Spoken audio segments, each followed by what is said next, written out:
Praise the lord. దేవుడు మనందరినీ కాపాడి ఈ విధముగా దేవుని ధ్యానించే కృప దయచేసినందుకు దేవునికి వందనాలు. ఈ దినమందు పుట్టిన దినంలో వివాహ దినం జరుపుకున్న బిడ్డలను కూడా దేవుడు విశేషంగా కాపాడాలని ప్రార్థన చేస్తున్నాము. దేవుడి దినమందు మనకు ఒక వాక్యం తెలియజేస్తున్నారు. దేనిని గూర్చి చింతపడకుడి అని తెలియజేస్తున్నారు. దేనిని గూర్చి అంటే ఏ విషయంలోనూ అని అర్థం. ఒక దానిలో చింతపడి ఇంకో దానిలో చింతపడకపోవడం ఇట్లా కాదు. దేనిని గూర్చి కూడా చింతపడొద్దు అంటున్నారు దేవుడు. ఎందుకంటే మనం ఎక్కువగా అదే చేస్తూ ఉంటాం కాబట్టి. ఎక్కువగా అన్ని విషయాల్లో చింతపడుతూ ఉంటాము. అన్ని విషయాల్లో ఏది జరగకపోయినా దాని గురించి చింతపడుతుంటాము. ఏ ఆరోగ్యం బాగోకపోయినా దాని గురించి చింతపడుతూ ఉంటాము. ఏ పని జరగకపోయినా దాని గురించి చింతపడుతూ ఉంటాము.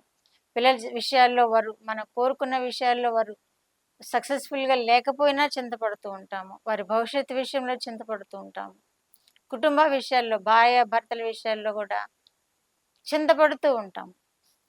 ప్రతి విషయంలోనూ చింతపడుతూ ఉంటాం కనుక దేనిని గురించి చింతపడకూడదు అని తెలియజేస్తున్నారు ఇక్కడ దేవుడు. దేనిని గురించి చింతపడకూడదు. ఎందుకంటే మనం నమ్మిన దేవుడు మనకి బలమైన దేవుడుగా ఉన్నాడు. మనము నమ్మిన దేవుడు మనకి ఆదరణకర్తగా ఉన్నాడు. నా శాంతినే మీకు అనుగ్రహిస్తున్నానని మరి ఒక చోట చెప్పాడు కదా. ఇంకా చింత ఎందుకు మనకి? ఆయనను ఆధారం చేసుకున్నప్పుడు ఆయన శాంతి మనకుంటుంది కనుక మనము చింతపడవలసిన పని లేదు అని వాక్యాలు మనకు తెలియచేయబడుతున్నాయి. దేనిని గురించి చింతపడకుడి గాని ప్రతి విషయంలోనూ ప్రార్థన విజ్ఞాపనముల చేత కృతజ్ఞతాపూర్వకముగా మీ విన్నపములు తెలియచేయడి. అప్పుడు సమస్త జ్ఞానానికి మించిన దేవుని సమాధానము మీ హృదయములకును మీ తలంపులకును కావలి ఉండును అని దేవుని వాక్యం తెలియచేస్తుంది. ఫిలిప్పీలకు రాసిన పత్రిక 4వ అధ్యాయం 6వ వచనంలో ఈ విధంగా తెలియజేస్తుంది. దేని గురించి చింతపడకూడదు కానీ ప్రతి విషయంలోనూ ప్రార్థన విజ్ఞాపనముల చేత కృతజ్ఞతాపూర్వకముగా మీ విన్నపములు తెలియచేయాలంటున్నాడు. మన విన్నపాలు కృతజ్ఞతాపూర్వకంగా తెలియచేయాలి. అస్తమానం మన విజ్ఞాపనలు కాకుండా దేవుడు మనల్ని ఉంచిన ఈ స్థితిని బట్టి కృతజ్ఞతలు తెలియజేస్తూ మన విజ్ఞాపన ఆయనకు తెలియజేసినప్పుడు దేవుడు మనకి అన్ని విషయాల్లో సమాధానం ఇస్తాడు, అన్ని విషయాల్లో శాంతిని ఇస్తాడు, నెమ్మదిని ఇస్తాడు. మత్తయి సువార్త 6వ అధ్యాయం 25వ వచనం నుండి చివరి వరకు చూసినట్లయితే ఇక్కడ దేవుడు చెబుతున్నాడు, ఆకాశ పక్షులను చూడుడి, అవి విత్తవు కోయవు, అవి కొట్లలో కూర్చుకొనవు, అయినను దేవుని చేత అవి పోషింపబడుతున్నవి అని మనకు తెలియజేస్తున్నాడు దేవుడు. ఆకాశ పక్షులు ఆ విధముగా స్వేచ్ఛగా జీవిస్తున్నప్పుడు, ఏ చింత లేకుండా జీవిస్తున్నప్పుడు వాటిని పోషిస్తున్న దేవుడు మనల్ని కూడా చూస్తున్నాడు కదా. వాటిని పోషిస్తున్న దేవుడు మనల్ని కూడా పోషించడానికి ఇష్టపడుతున్నాడు కదా.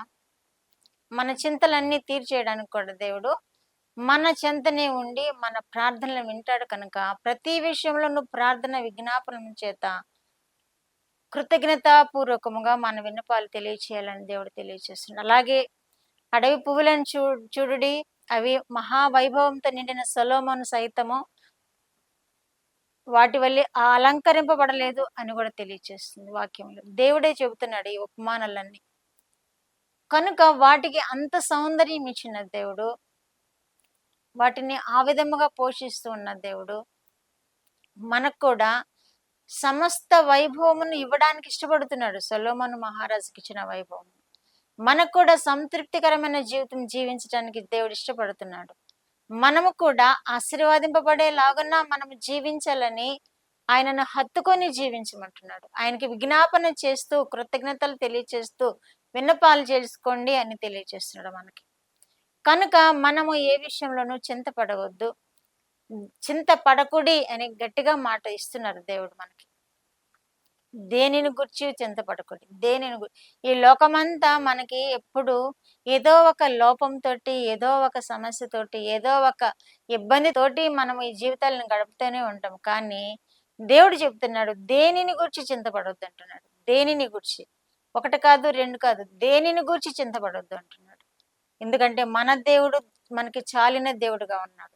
మన చింతలన్నిటినీ తీర్చే దేవుడుగా ఉన్నాడు. మనకి ఆదరణ కలుగు చేసే దేవుడుగా ఉన్నాడు. మనకి శాంతినిచ్చి మనల్ని ముందుకు నడిపించే దేవుడుగా ఉన్నాడు. మన దేవుడు మనతో ఉన్నాడు కనుక మనం ధైర్యంతో ఆయన పాదాల యొద్ద చేరి మన సమస్యలన్నిటినీ ఆయనకు తెలియచేసుకొని ఆయన పాదాల యొద్ద జవాబు పొందుకుందాము. మనం సంతోషకరమైన జీవితం జీవిద్దాము. ప్రార్థన. మా దేవ, మా ప్రియ పరలోక ప్రభువా, మీ పరిశుద్ధ పాదములకు వందనాలు నాయనా. ఇచ్చిన వాక్యం కొరకు వందనాలు. మా ప్రభువా, దేనిని గురించి చింతపడకుడి అని మీరు తెలియజేసిన విధానం బట్టి మీకు వందనాలు. చూస్తున్న బిడ్డలందరూ కూడా ప్రభువా, దేని నిమిత్తమైనను చింతపడుతున్నారేమో, దేని నిమిత్తమైనను వేదన కలిగి ఉన్నారేమో, వారి సమస్యలన్నిటినీ మా ప్రభువా మీ పాదం మీద పెట్టమని మీరు తెలియజేస్తున్నారు కనుక వారికి జవాబునివ్వండి, వారి చింతలను తీసివేయండి. మీ సమాధానము, శాంతి, నెమ్మదినివ్వండి. మీరే మహిమ పొందమని యేసుక్రీస్తు వారి పేరటి మనవులు మీ పాదం మీద వేడుకుంటున్నాను పరమ తండ్రి. ఆమేన్.